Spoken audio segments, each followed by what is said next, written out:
انسان د خپل لاندې تلی ولې سوځيږي؟ د انسان د خپل لاندې تلی ځکه سوځيږي چې د دې یو څو وجوهات دي چې د ټول ناول وجه دا ده کله چې د انسان په خپو کې د اعصابو کمزورتیا راشي یا د هغې څه خرابي راشي د هغې د وجې د انسان د خپو تلی سوځيږي. دویم چې چاته شوګر وي نو زیاتر د هغو د خپو تلی سوځيږي ځکه چې شوګر یو داسې بیماري ده چې په دې کې ډېر زر اعصاب کمزوري کېږي او خرابېږي د هغې د وجې د انسان د خپو تلی سوځيږي.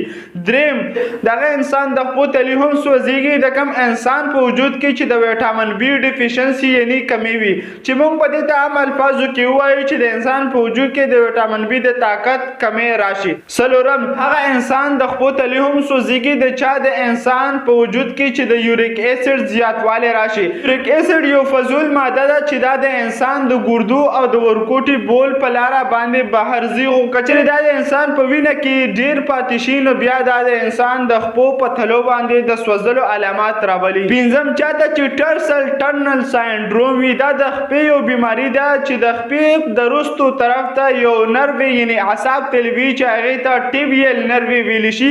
کله چې په هغې کې خرابي یا کمزورتیا راشي نو د هغې د وجې هم د انسان د خپو تلي سوځي. دې سره اکثر د پوندې درد هم راځي.